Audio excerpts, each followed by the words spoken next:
Muy buenas noches. Nuestra invitada de esta noche, como lo anunciamos desde la noche anterior, es la señora alcaldesa de Bogotá, a quien saludamos a la doctora Claudia con mucho afecto y con mucho respeto.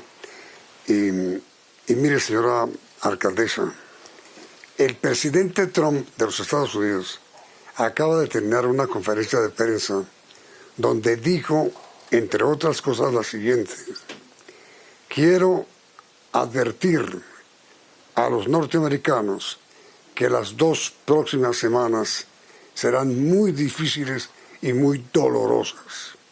Esperamos que después de esas 2 semanas que vienen se vea luz al final del túnel. Quiero que todos sepan y estén listos para los momentos muy difíciles que se aproximan en las 2 próximas semanas. En Bogotá, señora alcaldesa, de acuerdo con los informes que ustedes tienen, ¿cuál es el pico de la epidemia?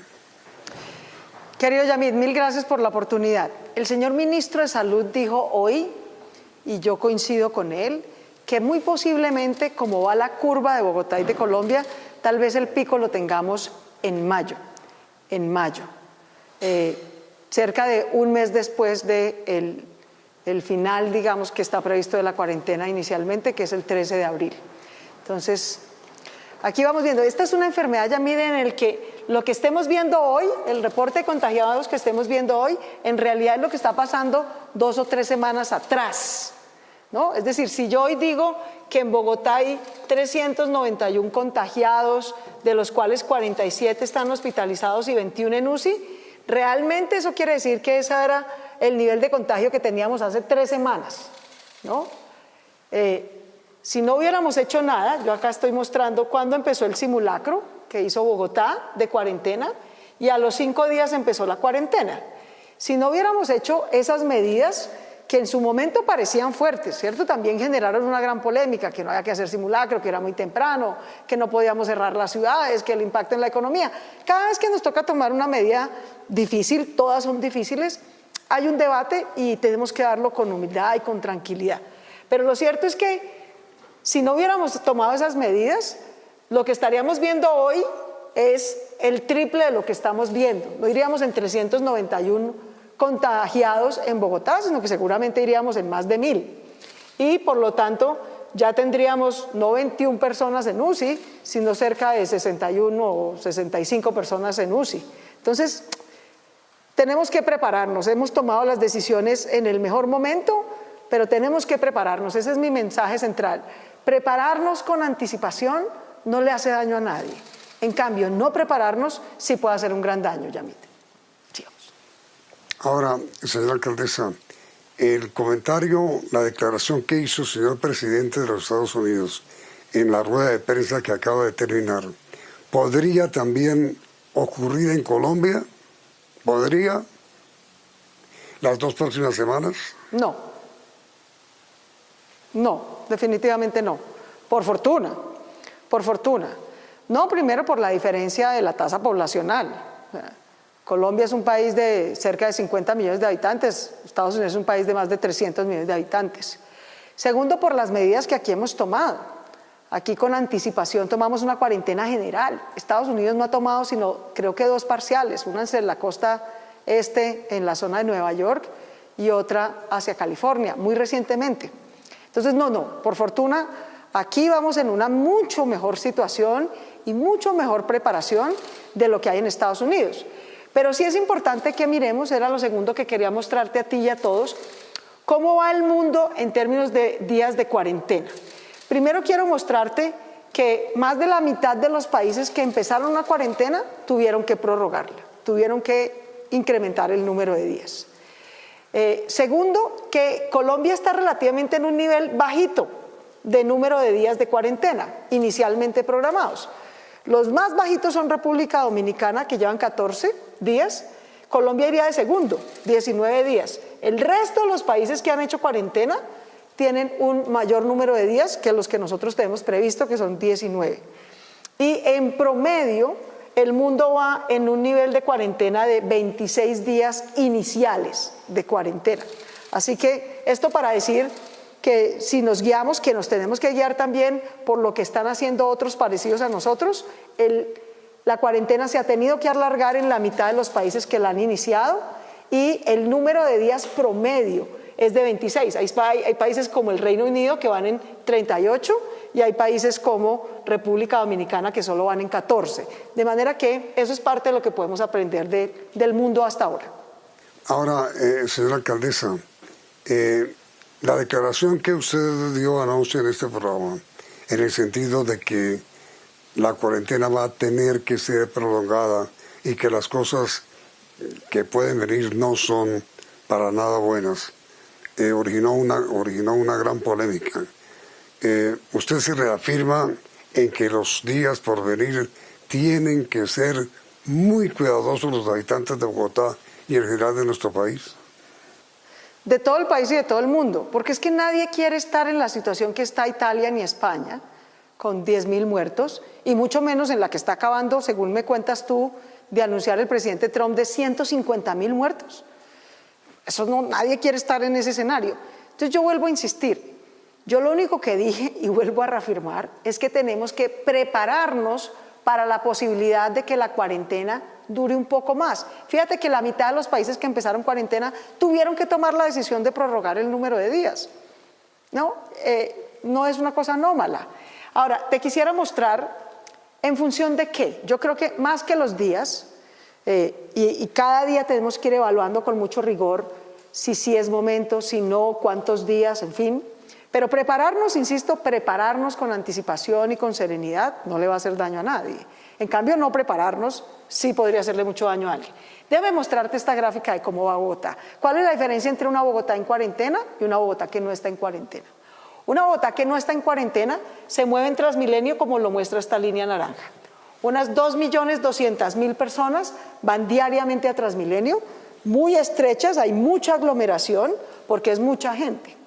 Desde que estamos en simulacro y en cuarentena, en cambio, nos hemos comportado como la línea azul y la morada. Es decir, hemos logrado bajar en cerca de un 80-85% el número de usuarios de Transmilenio. Esa es la diferencia. ¿Eso qué quiere decir? Que tenemos más espacio en Transmilenio, sigamos. Que tenemos más espacio, que no hay aglomeraciones, que la gente está entrando en fila, a 2 metros de distancia, está con las recomendaciones que nos hicieron. ¿Quiénes nos hicieron las recomendaciones? La Universidad de los Andes, el Imperial College, la Nacional, nos dijeron, si ustedes en Bogotá quieren que Transmilenio sea parte de la cuarentena y no sea una fuente de contagio, tienen que bajar el número de usuarios como ya lo bajamos. Tienen que poner más personas, más estaciones, más lavamanos, tienen que generar nuevas rutas. Habilitamos nuevas rutas para 12 hospitales, por ejemplo, para que la gente que tiene que ir a trabajar allá pueda llegar más fácilmente. Para los servicios públicos que están operando, para ciertos servicios como bancarios y call centers que están operando. Más rutas, nuevas rutas, más frecuencias, más lavamanos. Todo eso ha logrado que Transmilenio no sea una fuente de contagio. Pero yo te quiero preguntar, y es lo que tenemos que pensar y prepararnos. Si volviéramos, cuando volvamos al mundo en el que no hay cuarentena, entonces hay 2.200.000 personas en Transmilenio y hay muy alta aglomeración. Hagamos un escenario bien bajito. En ese escenario, sin duda, hay contagio. Y contagio masivo, porque es mucha gente. Hagamos un escenario bien bajito, Yamit. Digamos que solamente el 1% de la gente que va en Transmilenio se contagia, porque se acaba la cuarentena, todo el mundo va, Transmilenio no da abasto y terminamos en eso. Eso quiere decir que tendríamos 22.000 contagiados a las 2 semanas que se levante la cuarentena. Ahora bien, de esos 22.000 contagiados, si nos guiamos por la tasa de hospitalización que tengo hoy, me dice que el 10% llega a hospitalizarse, o sea, serían 2.200 que tendrían que hospitalizarse. Y lo otro es que me dice que el 5% llega a UCI, o sea que 1.100 tendrían que llegar a UCI. Si eso me pasa 2 o 3 semanas después de la cuarentena, colapsa el sistema hospitalario de Bogotá. Colapsa. ¿Por qué? Déjame contarte.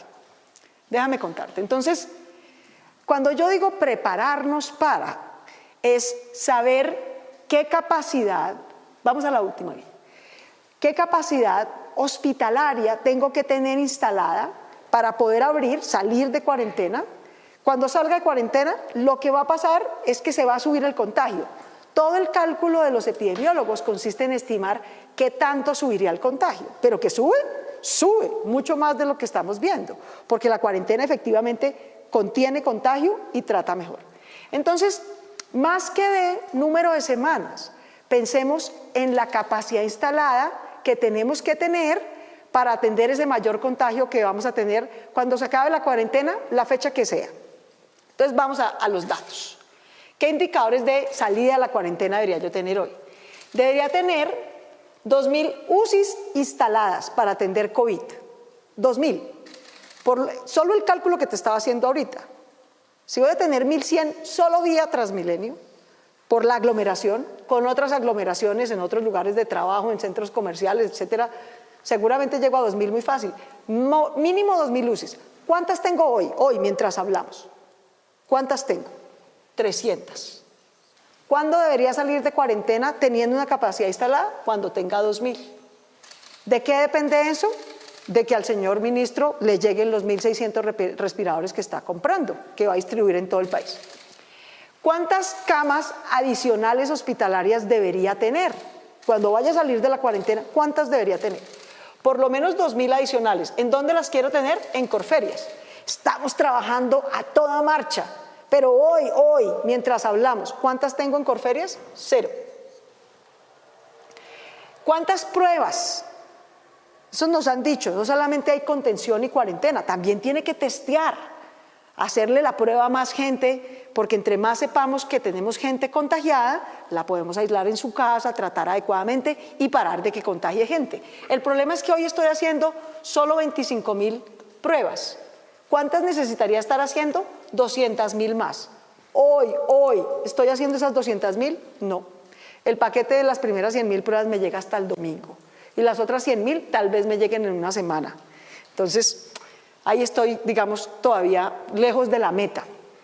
En equipos de atención domiciliaria, como 9 de cada 10 personas que están contagiadas, por fortuna, no necesitan hospitalización, sino que las puedo tratar en casa, pero tratar en casa quiere decir que tengo que tener equipos domiciliarios que vayan, lo atiendan, no es allá dejarlo tirado, sino atenderlo. ¿Cuántos equipos domiciliarios tengo hoy? 24. Para salir de cuarentena, ¿cuántos debería tener? 100. Y lo mismo en equipos de vigilancia epidemiológica, que son los que están aplicando las pruebas, identificando los contactos que tuvo esa persona. ¿Cuántas tengo hoy? 600. ¿Y cuántas personas debería tener? 1.000. Entonces, en conclusión, cuando tenga este número de UCIs, este número de camas, este número de pruebas, este número de equipos domiciliarios y este número de vigilancia epidemiológica, entonces tengo la capacidad instalada para tomar el riesgo de que levantemos la cuarentena, se infecte más gente y se demande más servicio hospitalario. Si no me pasa el peor de los mundos, que se infecta más gente porque no estamos en cuarentena y no tengo capacidad para atenderla. Entonces la gente se empieza a morir no de coronavirus, sino de falta de atención. Eso es lo que tenemos que evitar. Hoy estuvimos reunidos con el señor ministro de Salud, con el doctor Luis Guillermo Plata, y vamos todos los días a monitorear cómo van estos indicadores para acelerar a todo lo que podamos, tener esa capacidad instalada, que es la mínima necesaria para que una ciudad como Bogotá pueda prepararse para atender un mayor contagio. Con todo respeto, le transmito 2 inquietudes que nos han comunicado televidentes contra usted.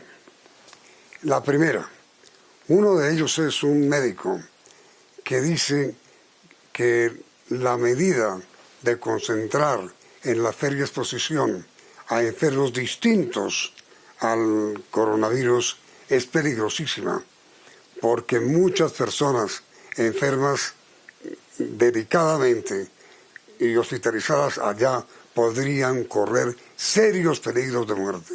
Primera crítica.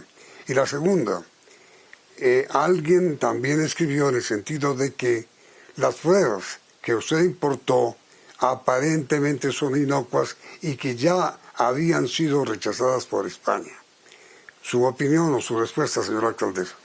Ambas son falsas. Ambas son falsas. Yo te rogaría que no difundamos información falsa, porque suficiente dificultad tenemos para que además de que lidiemos con la pandemia, con todos los problemas que tengamos que lidiar con mentiras. Las pruebas que compramos, las compramos en conjunto con el Ministerio de Salud. Las probó aquí, verificamos, nos mandaron unas pruebas y verificamos, son pruebas de Corea del Sur. Las pruebas que compró España fueron chinas y desafortunadamente no eran las correctas. Las pruebas que nosotros estamos comprando son las de Corea del Sur, las estamos comprando gracias a la gestión de la vicepresidenta, las verificó el laboratorio de la Universidad de los Andes con el laboratorio de Bogotá y las certificó el ENVIMA. Entonces, eso que te está diciendo esa persona es falso, es una de las fake news y mentiras con las que tenemos que lidiar todos los días. Y lo segundo, a Corferias no va a ir nadie grave.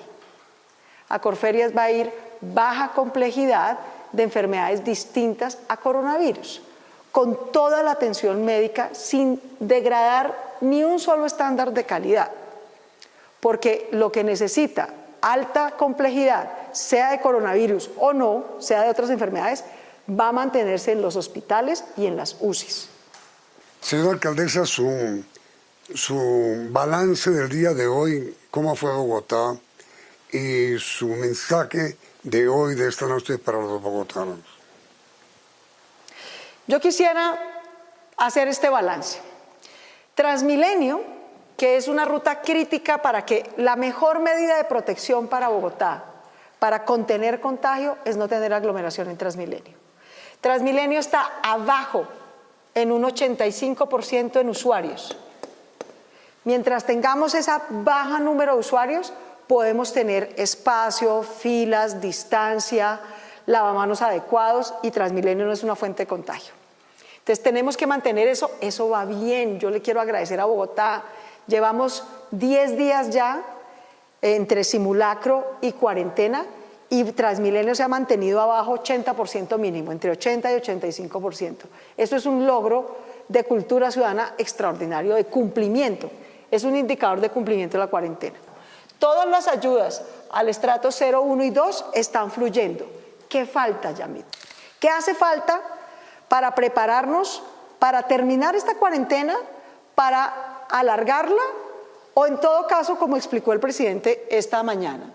El presidente explicó esta mañana que Bogotá y Colombia, él espera, los epidemiólogos nos dicen que vamos, como no sabíamos que teníamos coronavirus, no habíamos cerrado el aeropuerto, bueno, toda esa desgracia que ya pasó, nos infectamos. Tal vez en mayo lleguemos a la punta de la curva, tal vez en mayo. Lo que quiere decir que cuando vayamos el 13 de abril, debemos ir por aquí. ¿Es el momento de parar? Yo creo que no, honestamente, porque la curva de contagio sigue muy alta. Todavía nos falta todo este trecho de gente que se va a contagiar y que tendríamos que atender. Y resulta que toda esta gente va a requerir toda esta capacidad hospitalaria que no va a estar instalada el 13 de abril, no va a estar a alcanzar. Entonces tenemos que tenerla primero instalada y luego sí levantar. 3 requisitos necesitamos para pasar esta pandemia, sea en una cuarentena, sea en varias, como dijo el presidente. El presidente dijo que él cree que va a haber varios ciclos, porque eso es lo que nos dicen los epidemiólogos. Aquí estamos apenas en el primero, ¿no? Después tendremos una salida. ¿Cuándo? Cuando tengamos estos indicadores de salida. Luego seguramente nos toca volver a entrar en una cuarentena, ya veremos cuándo. Luego volvemos a soltar, luego nos toca volver a entrar y así. Pues porque no podemos estarnos encerrados un año de por vida, ¿cierto? No podemos. Entonces toca concentrar y cuidarnos, instalar capacidad, aflojar un poquito. ¿Cuándo aflojamos y cuándo volvemos a entrar? La salida es esta. Los indicadores de salida son capacidad hospitalaria instalada, ayudas al 0, 1 y 2, familias muy pobres, pero también ayudas a la clase media. ¿Cuándo tendríamos que volver a entrar? Tenemos que discutir eso desde hoy. Esto es instalar el 100% para salir de cuarentena. ¿Cuándo volvemos a entrar en cuarentena? Cuando el 80% de esta capacidad instalada se cope porque el mayor número de infectados que vamos a generar acá nos copa esa capacidad instalada. El 80% de las camas hospitalarias que previmos quedan usadas, el 80% de UCIs quedan usadas, el 80% de equipos domiciliarios quedan usados. Ahí tenemos que decir, cierre otra vez, volvamos a cuarentena porque tenemos que volver a resguardarnos, eso baja contagio, ampliar capacidad y ahí sí otra vez volver a seguir. Todos estamos aprendiendo, Yamit. Nadie sabía, nadie era experto en esto. Todavía nadie es experto.